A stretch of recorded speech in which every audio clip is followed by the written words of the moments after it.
Physics for class 12th sample paper issued by CBSE for the year 2019. We are going to solve this one question paper. Okay, see the question here first.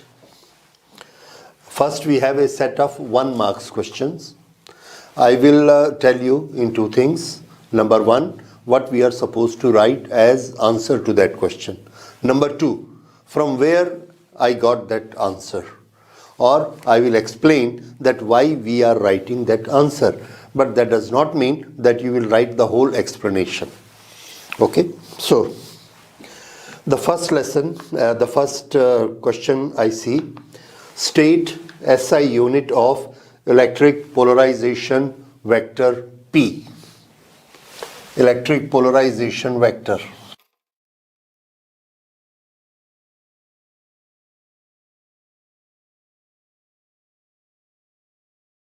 SI unit for electric polarization vector is same as that of electric charge density.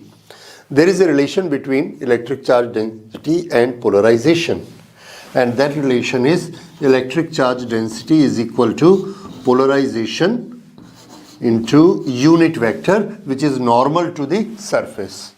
Here are two surfaces. ये capacitor की दो surface है और इसमें हमने electric charge दिया.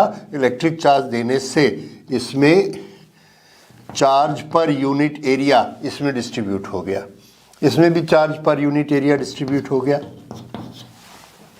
अब इस चार्ज से हमको पता है ये इलेक्ट्रिक फील्ड ऐसे बनता है.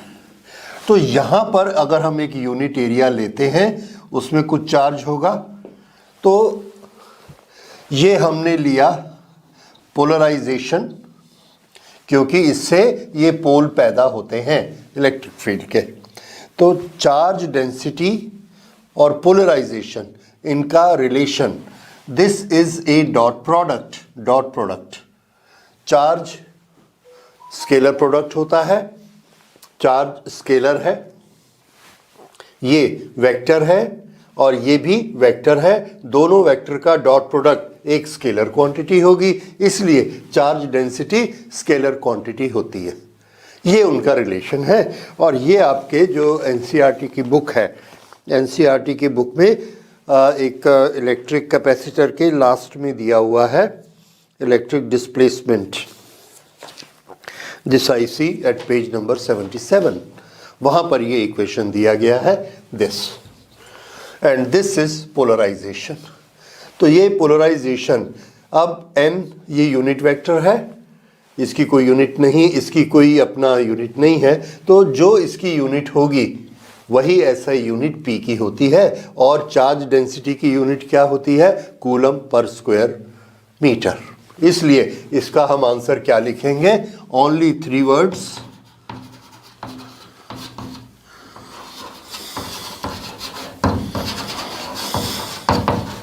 that's all. This is our answer and this is a 1 mark question. It's done. Right.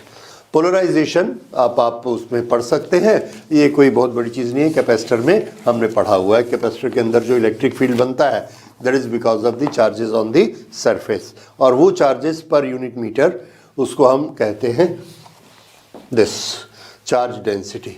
उसके बाद P और E, इनका भी आपस में रिलेशन होता है, that you will study. But now we are not going to do that. And we come to the second question. The second question is, define temperature coefficient of resistivity. Temperature coefficient of resistivity. This is a 1 mark question. और 1 mark question है, इसलिए हमने इसका सबसे छोटा answer देना है. तो define, आपने इसकी definition देनी है. तो डेफिनेशन देने के लिए अगर आप सिंपली फॉर्मूला लिख देंगे, that is not the definition, that is calculation. How do you calculate resistivity? और आपके पास टेम्परेचर कोएफिशिएंट ऑफ रेसिस्टिविटी, उसका आपके पास फॉर्मूला है, temperature coefficient alpha is equal to resistivity at temperature T minus resistivity at 0 degree to be divided by original resistivity at 0, and here the temperature difference, T original. So at temperature T0, resistivity is delta 0. At temperature T, resistivity is delta T, then difference of the two divided by this. Now how you can define it in words? So in words we will divide it, we will write it.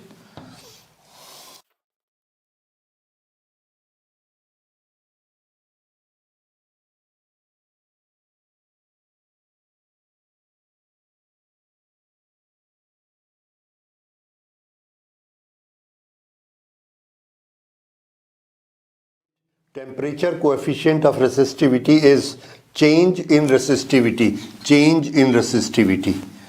of material per unit resistivity per unit temperature. तो अगर आपको formula याद है तो आप उसको text में convert कर सकते हैं, और अगर आपको टेक्स्ट याद है तो आप इसको देख के फॉर्मूला में कन्वर्ट कर सकते हैं. चेंज इन रेसिस्टिविटी के लिए हमने ये लिखा, पर यूनिट रेसिस्टिविटी के लिए डिवाइड कर दिया रेसिस्टिविटी से, पर यूनिट टेम्परेचर के लिए टेम्परेचर से डिवाइड कर दिया. We got it. तो सिर्फ ये आपको लिखना है. This is for second question, 1 mark question. Now we go to the third question. Here question number 3. It says, name the electromagnetic waves that are widely used as diagnostic tools in medicine. ये सिर्फ आपकी memory knowledge based है, और हमको सबको पता है कि सबसे ज़्यादा जो हम लोग यूज़ करते हैं हॉस्पिटल्स में इलेक्ट्रोमैग्नेटिक वेव, इस पूरे स्पेक्ट्रम में से यूज़ होने वाली, that is X ray. So for answer number 3 we will simply write X ray. That's all. हो गया. This is 1 mark question. Next, इसी का नेक्स्ट है, और name the current which can flow even in the absence of electric charge. और ये हमको याद है, ये डेफिनेशन, ये कैरेक्टरिस्टिक किसकी है? ये डिस्प्लेसमेंट करंट की. Displacement current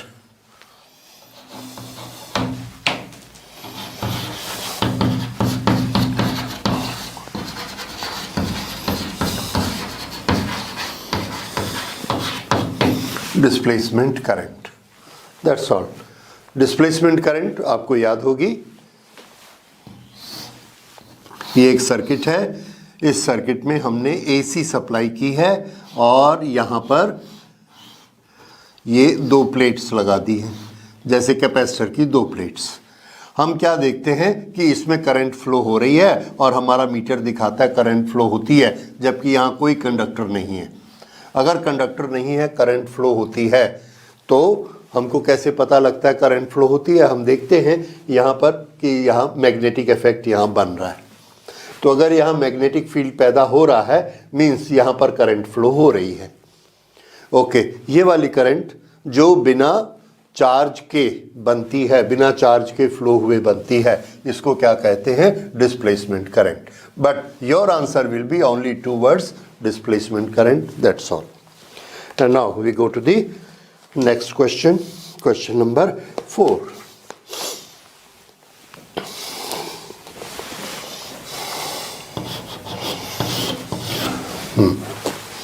It says a ray of light is incident on a medium with the angle of incidence I, and is refracted into a second medium with angle of refraction R. The graph of sin I versus sin R is shown here. I will make that graph. ये एक graph इन्होंने हमको दिया है, sin I sin R, जिसमें sin R यहाँ रखा गया है, sin I यहाँ रखा गया है x एक्सिस पर, और ये ग्राफ यहाँ ऐसे बना जिसका एंगल थीटा है. ये स्ट्रेट लाइन शो करती है कि sine i and sine r directly proportionate to each other, और sine I upon sine are is a constant, क्योंकि स्लोप हर जगह पे कैसा है? कांस्टेंट. स्लोप शो करता है साइन आई अपॉन साइन आर, और हमको भी ये रूल मालूम है that sine I upon sine are is refractive index. Okay, find the ratio of velocity of the light in first medium to the velocity of light in second medium. ये medium 1 है और ये medium 2 है। यहाँ से light आती है, ये नॉर्मल है, इस नॉर्मल से ये लाइट ऐसे चली जाती है। ये नॉर्मल के साथ जो इंसिडेंट रे का एंगल बनता है वो आई है, और रिफ्रैक्टेड का जो एंगल नॉर्मल के साथ बनता है वो आर है। और यहाँ पर म्यू की वैल्यू दो तरह से लिखनी है, साइन आई upon sine R. Sine R कहाँ है? मीडियम नंबर 2 में। साइन आई कहाँ है? मीडियम नंबर 1 में। अब म्यू की वेलोसिटी के साथ जो रिलेशन है वो भी हमको पता है। This is velocity of light in air divided by velocity of light in medium 2. Velocity of light in air, velocity of medium 2, that is mu. किसका mu? Mu of medium. Mu of medium 2 with reference to 1. 1 से ratio of velocity of light in the first medium to the velocity of light in the second medium. Velocity of light in the first medium, velocity of light in the second medium, that is equal to mu. ये refractive index second medium का होता है। Find the ratio. इन दोनों का ratio refractive index होता है, और refractive index का एंगल में रिलेशन ये होता है जो लिखा है साइन आई अपॉन साइन आर। तो हमको पता लगाना है साइन आई अपॉन साइन आर इसमें कितना होगा। ओके, तो साइन आई अपॉन साइन आर ये है साइन आई इधर इंक्रीज होता है और साइन आर इधर इंक्रीज होता है। ये this represent sine I upon sine are is refractive index. तो हम इसमें आंसर क्या लिखेंगे? अब इसमें इन्होंने इस एंगल को थीटा दिया है। हम अपने आंसर में दो चीज़ें सोच सकते हैं। एक कि साइन आई upon sine R refractive index होता है, we will write refractive index mu. पर म्यू इसमें गिवन क्वांटिटी नहीं है, इसलिए म्यू नहीं लिखना है। गिवन क्वांटिटी क्या है? थीटा। तो यहां पर देखिए साइन आई अपॉन साइन आर, थीटा का कौन सा ट्रिग्नोमेट्रिक रेशियो है? आंसर है this upon this is cotangent of theta. Cotangent of theta, cot theta sine I upon sine R. तो हमारा आंसर क्या होगा?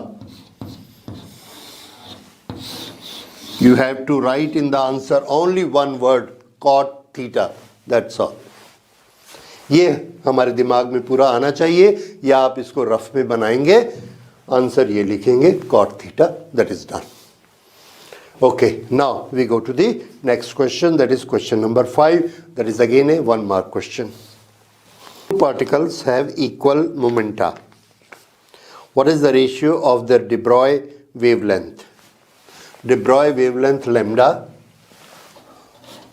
is equal to lambda is equal to Planck's constant h upon momenta, that is p.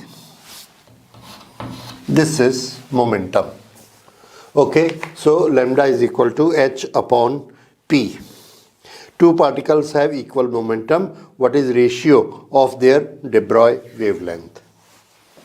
अगर दोनों का momentum बराबर है और h कांस्टेंट होता है तो दोनों का लैम्डा कैसा होगा? Same. So our answer is what is the ratio.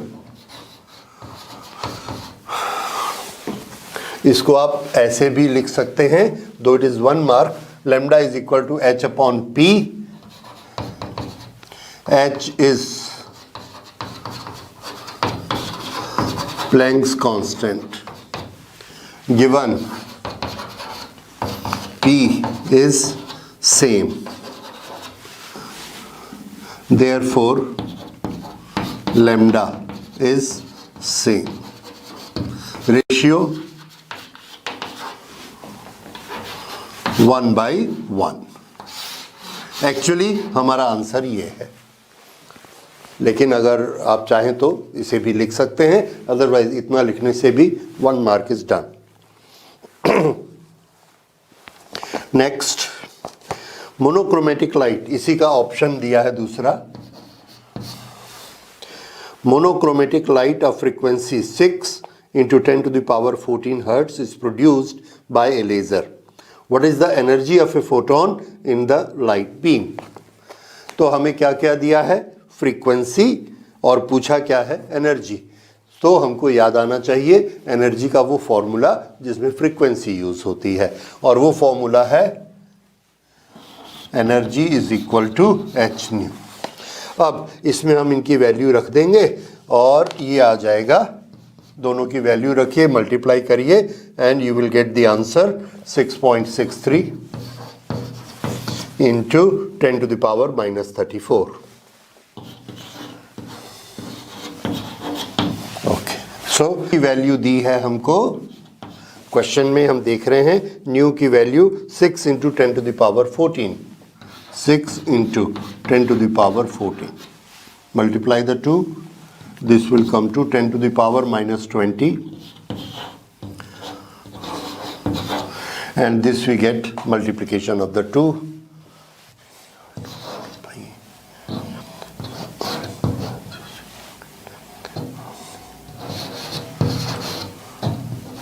(39.78). So this we can write as 3.97, that is 4 into 10 to the power -19 joule. This is the energy we get. Okay, so this is how we get it. And now we go to the 2 marks question section from question number 5. Up to this it was 1 mark. This is question number 6. And we are asked to find out the equivalent resistance, or it says yes, equivalent resistance of the network. Network कहाँ से शुरू होता है? It starts from plus and comes back to minus. ये पूरे network का equivalent resistance निकालना है, और इनकी वैल्यू हमको दी है, this is 4 ohm and this is 12 and 6. Okay, आप इसे ओरली बड़ी जल्दी कर लेंगे। आई विल एक्सप्लेन इट कि 2 मार्क्स के लिए आपको वहाँ क्या लिखना है।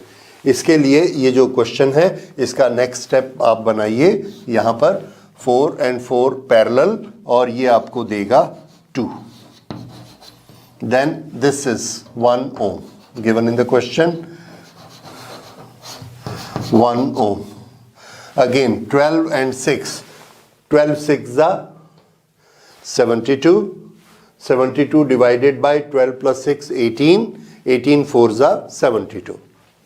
So this become 4. ये आपको इसका फॉर्मूला याद होगा, उसे ये हमने किया 4, और ये वाला मत भूलिए, इंटरनल रेसिस्टेंस 1, ये भी तो सीरीज में है, सो आई राइट दैट ऑल्सो 1, और इधर है बैटरी का माइनस, इधर है बैटरी का plus. So this is series, और सीरीज के बाद आप नेक्स्ट क्या लिख देंगे, 2 and 1 3, 3 and 4 7 and 1 8, right here 8 ohm. Answer done. So this is equivalent resistance, and this is how it is to be written. Now we see the alternate of this question. It says a 9-volt battery is connected in series with a resistor. The terminal voltage is found to be 8 volt. Current through the circuit is measured as 5 ampere. What is the terminal resistance of the battery? क्या क्या इसमें जो जो quantities दी हैं उसको देखिए। ये दिया है बैटरी का EMF, तो हमको E गिवन है।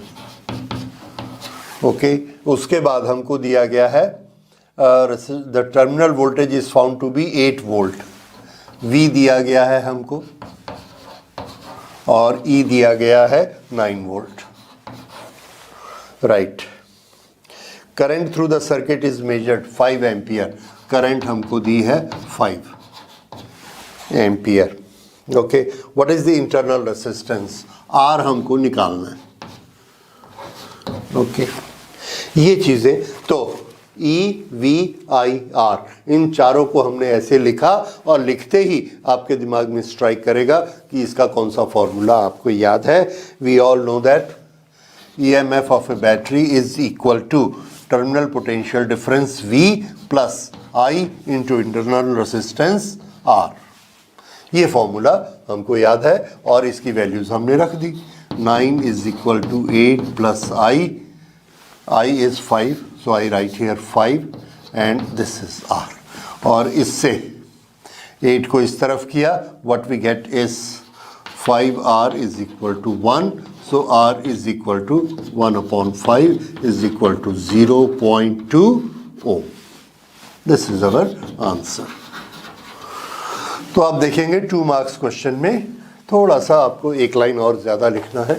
2 lines, 3 lines, that makes it. Okay, now we go to the next question, that is question number 7. See this question number 7. It's a beautiful question. और ये हमको प्रैक्टिकल में जो प्रॉब्लम आता है एक्चुअली उसका क्वेश्चन है. ओके, पर ये उसको एक्सप्लेन करता है. पोटेंशियोमीटर के एक्सपेरिमेंट में हमको ये प्रॉब्लम हमेशा आते हैं. तो देखिए, इनका ये कहना है, ये एक सेटअप है. जब गैल्वेनोमीटर को हम एक्स के क्लोज, इसके नज़दीक यहाँ टच करते हैं तो ये लेफ्ट साइड का एक डिफ्लेक्शन दिखाता है. ये लेफ्ट साइड का डिफ्लेक्शन दिखाता है.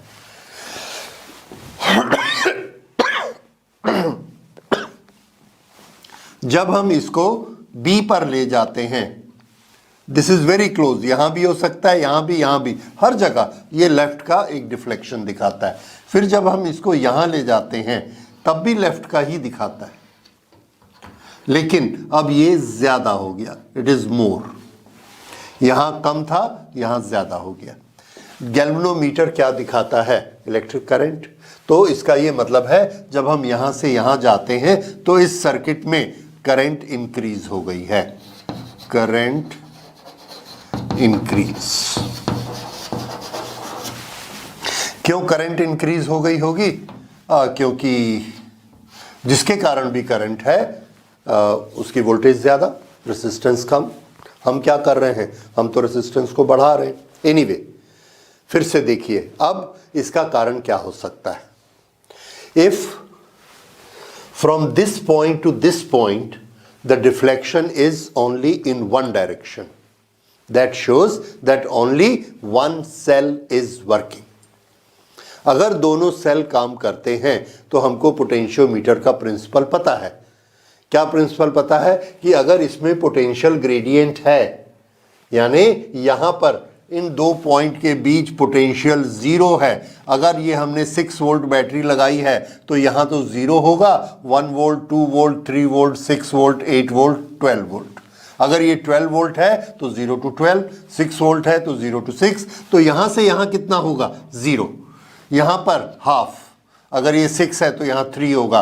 4, 5, 6 इस तरह से डिस्ट्रीब्यूट होता है और ये उसको मैच करता है. जिस जगह पर मैच करेगा करंट 0 हो जाएगी. अगर इसकी वोल्टेज ऊपर वाले की ज्यादा आ गई तो करंट एक डायरेक्शन में होगी और नीचे वाले की ज्यादा होगी तो करंट 0 के दूसरी डायरेक्शन में होगी. अब यहां पर क्या दिखा रहा है? यहां पर दिखा रहा है यहां से यहां तक एक ही डायरेक्शन में करंट है. दैट मीन्स एक ही बैटरी काम कर रही है, दूसरी नहीं कर रही. Either this cell is working और दिस सेल इज वर्किंग. पता लगाते हैं और इसी के लिए ये क्वेश्चन बना है. तो इसके स्टेप्स मैं लिखता भी हूं, आप समझते भी जाइए जो आपको आंसर लिखना है. Current increase due to one side deflection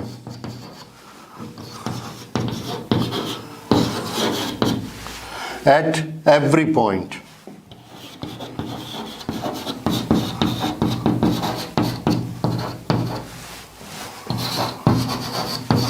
One cell is not working.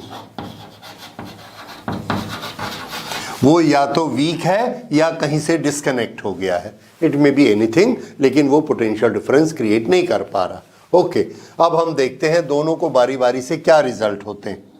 If E work, E1 not working, क्या होगा? ये काम नहीं कर रहा, सिर्फ ये काम कर रहा है। अगर ये काम कर रहा है तो यहां से करंट आई, ये इसमें से गई और इसमें से गैल्वेनोमीटर में यहां से ऐसे आएगी और ऐसे फ्लो होके चली जाएगी। Okay, slide galvanometer from here to here. पहला हम क्या ले रहे हैं? E is working, E1 is not working. तो करंट कैसे फ्लो होगी? गैल्वेनोमीटर में, गैल्वेनोमीटर में करंट यहां से जाती है। तो करंट का सर्किट कहां है? ये E1 से ऐसे आया, ये दो वोल्टेज गैल्वेनोमीटर को मिलते हैं। ये गैल्वेनोमीटर में इधर जाकर टच हुआ और ये गैल्वेनोमीटर के इधर टच हुआ। ये अब इन दोनों के बीच का पोटेंशियल अगर इंक्रीज होगा तो गैल्वेनोमीटर की करंट इंक्रीज होगी, और अगर ये पोटेंशियल कम हो जाएगा तो गैल्वेनोमीटर की करंट भी कम हो जाएगी। अब हमको क्या गिवन है कि ए में लेफ्ट की तरफ कुछ करंट दिखा रहा था, ठीक है, दिखा रहा था। When we go to B तो ये डिफ्लेक्शन ज्यादा हो गया। What does that it mean? It means current has increased. तो यहां पर अगर ये वोल्टेज कम है तो यहां पर ये वोल्टेज ज्यादा है, इसलिए करंट इंक्रीज हो गई है। ओके, कौन काम कर रहा है? ई, क्योंकि ई ने ही यहां पर पोटेंशियल बनाया है, इसलिए ई इज वर्किंग। E1 काम कर रहा है, नहीं कर रहा है, you may be not sure, पर E काम कर रहा है, क्योंकि जैसे ही हम यहां से यहां वोल्टेज बढ़ाते हैं, यहां से यहां फुल वोल्टेज है, हाफ वोल्टेज है, लेस वोल्टेज है, मोर वोल्टेज है। So voltage changes from less to more, the current changes less to more, and that is given. That means E is working. अब E1 को देखिए, E1 की current का circuit कहां है? In case E is not working, E is disconnected somewhere, right? तो E1 is working. Suppose पहले इसका रिजल्ट लिख लेते हैं। E work, E1 not working.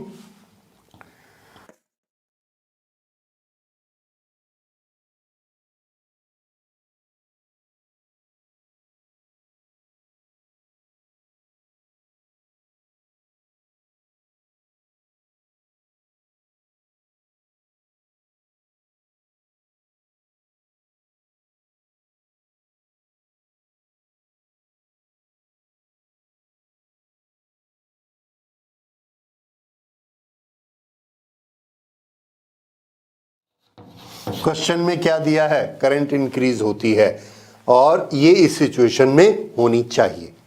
If E1 is working, second case, E1 working, E not working,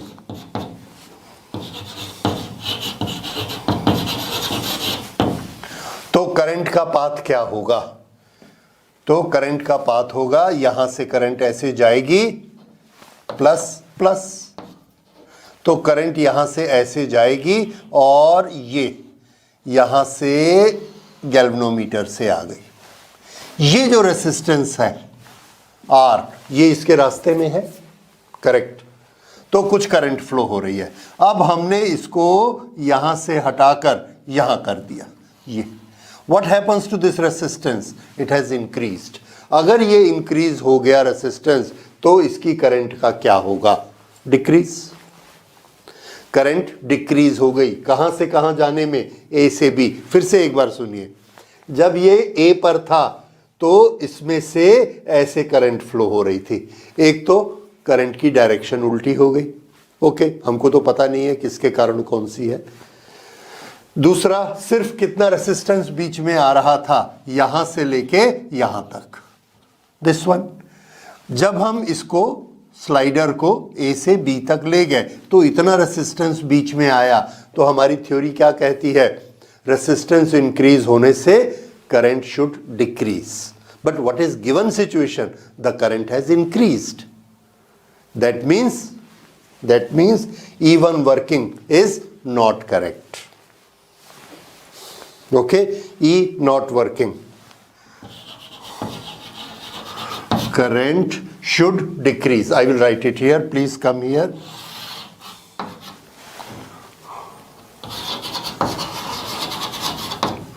Current should decrease, but it is increasing.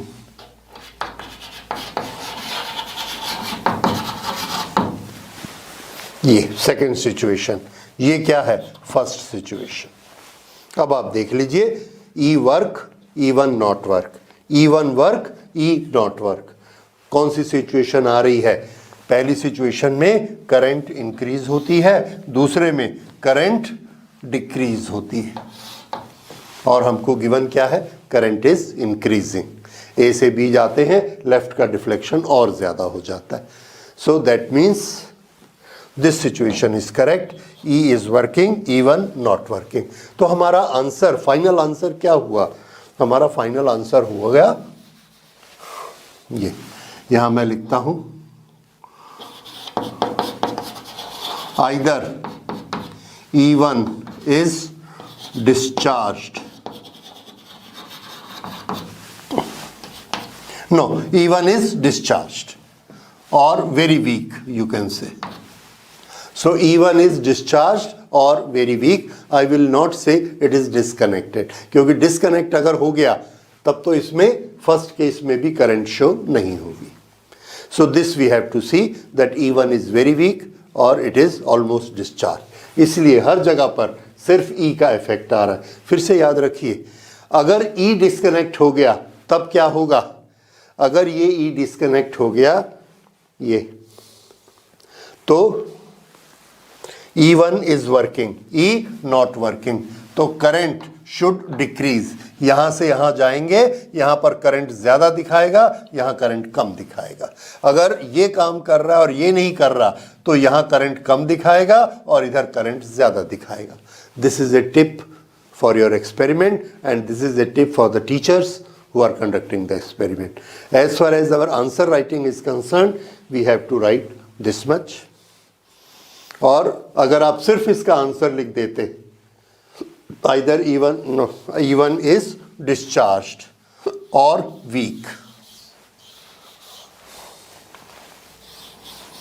Yes, E1 is discharged, तो आपको दो में से एक नंबर मिलेगा, because you have not explained it, और इन्होंने उसके लिए पूछा है। Okay, now we go to the second part of this question, that is the alternate of this. This part of the question number 7 is rather very simple, और मुझे लगता है यही सब ज़्यादा चूज़ करेंगे। तो देखिए, इसमें फर्स्ट चीज़ उन्होंने पूछी है, right the formula to be use for finding x। हमको पता है ये एक व्हीटस्टोन ब्रिज है जिसमें r अपॉन x का रेशियो l अपॉन 100 - l के बराबर होता है, because now it is balanced, it is given here. Okay, अब हमसे x की वैल्यू पूछी जा रही है, so we know that by the principle of meter bridge x upon r is equal to, अगर हमने इधर का पहले लिया है तो नीचे भी इधर का पहले लेंगे, 100 - l upon l। Therefore x is equal to 100 - l upon l multiplied by known resistance R. This is our relation of R. L and R are known. Right. So we find the x. ये इसका part A हो गया। अब part B. Okay, part B. If the resistance R is increased, if R is increased, what will happen to the balancing length? इसको कहते हैं balancing length. अब ये ratio R upon X. If R increase, there is no increase in the X. Therefore, if R increase, L will increase.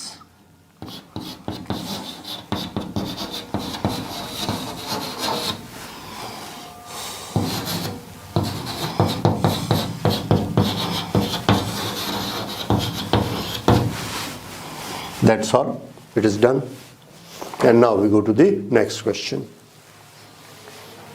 This is question number 8.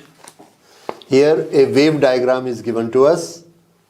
That wave diagram is that of current at any instant t and voltage at any instant t. Supply voltage and the time. Okay. हमसे क्या पूछा गया है? Draw a phasor diagram to represent the current and supply voltage appropriately as phasors. State the phase difference between the two quantities. Phase difference हम कहाँ से निकालेंगे? ये देखिए, इसका पीक कब बनता है? T/4 पर, और इसका पीक कब बनता है? T/8 पर. दोनों के बीच में कितना फेज का डिफरेंस है? That is T/4 minus T/8. Phase difference T, I should write actually time difference, no problem. T/4 minus T/8, और एक T में कितना फेज डिफरेंस होता है? तो एक T में 2 पाई का फेज डिफरेंस हो जाता है. So this we multiply with 2 pi. ये आ गया phase difference. So this is equal to 1/4 time 1/8 time 1/4 minus 1/8 is equal to 1/8 and 2 pi into 1/8. This is not appropriate multiplication. First I will write here time difference. Time difference is equal to T/8. Phase difference for T, how much is phase difference? 2 pi. Therefore, for T/8, the phase difference is 2 pi multiplied by T/8 to be divided by T. ये formula है. So T is cancelled. This is pi/4. So pi upon 4 is the phase difference. Okay. ये हमने phase difference निकाल लिया पाई के terms में. अब phasor diagram में हमको क्या क्या पता होना चाहिए? कौन आगे है, कौन पीछे है? इसमें देखिए, पहले आई है टाइम, उसके बाद ई का पीक है. तो एडवांस में पहले कौन चल रहा है? आंसर है I is changing and E follows it. तो ई बाद में आता है. There is a time lag between the two, और उसमें टाइम लैग में लैग कौन कर रहा है? ई. पहले कौन जा रहा है? आई. यहां से आपको दिख रहा है. तो यहां पर ये अगर हम लेते हैं कोई एक ई और आई, किसी एक को लेकर हम ये फेजर डायग्राम बना सकते हैं. आई एडवांस है, इसलिए हम यहां किसको लेते हैं? वेक्टर आई को. So if this is vector I, then E lags it by pi/4. यहाँ से pi/4 का डिग्री में कन्वर्ट कर लीजिए. pi is equal to 180 degree.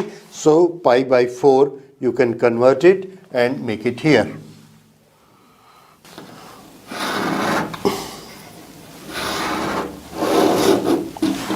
This is I, और इससे pi/4 फेज डिफरेंस पीछे pi/4 45 degree. Here I make this. This is E, and this angle is pi/4. Okay, and we know ये एक positive direction है rotation की. So this is the phasor diagram. इसमें आपको क्या क्या ध्यान रखना है कि ई आई से pi/4 पीछे रहेगा. राइट. कहीं पर भी आप बना सकते हैं. अगर आप यहाँ आई बनाते हैं तो उससे 45 पे ई बनाइए, 45 डिग्री पे. ओके. दूसरा एक छोटी सी प्रिकॉशन है, आई का मैग्नीट्यूड और ई का मैग्नीट्यूड. ई का मैग्नीट्यूड कन्वेंशनली थोड़ा सा बड़ा रखा जाता है ये. सो this is the phasor diagram for this. So if you don't do this calculation and write this, even then it is correct, but maybe you have to explain कि ये कहाँ से आया. So you will write here time difference and phase difference pi/4, and this is the one. और एक चीज़ आप यहाँ पर क्या लिखेंगे?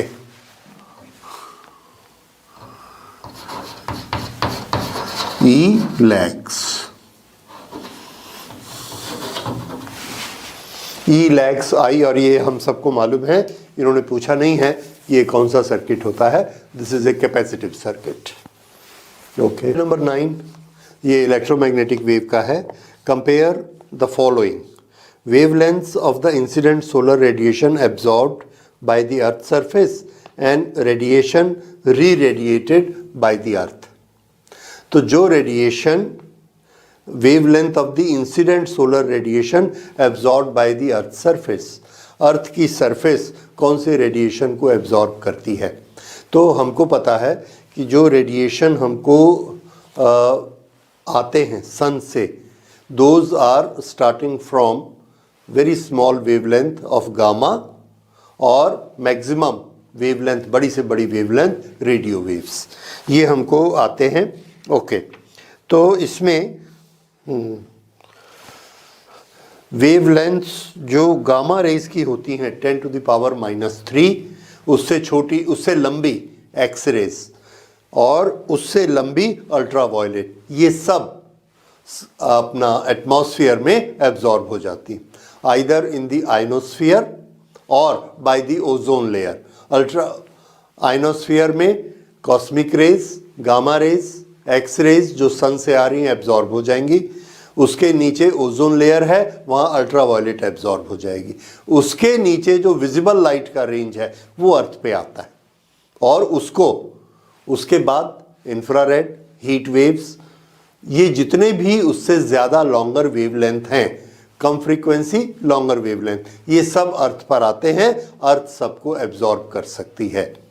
तो अर्थ ने ज़्यादा से छोटी से छोटी वेवलेंथ जो एब्जॉर्ब की वो किसकी है? वेवलेंथ एब्जॉर्ब्ड बाय अर्थ.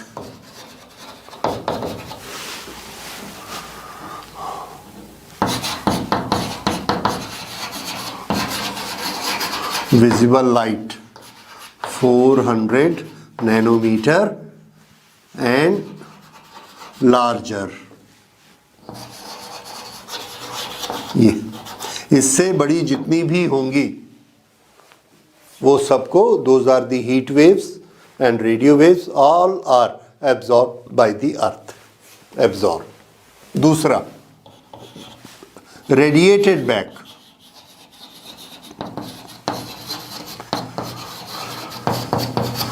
रेडिएशन में ये इंफ्रारेड हमको रेडिएट करके देती है, हीट वेव्स वो रेडिएशन होती हैं, बाकी वेव्स का रेडिएशन नहीं होता.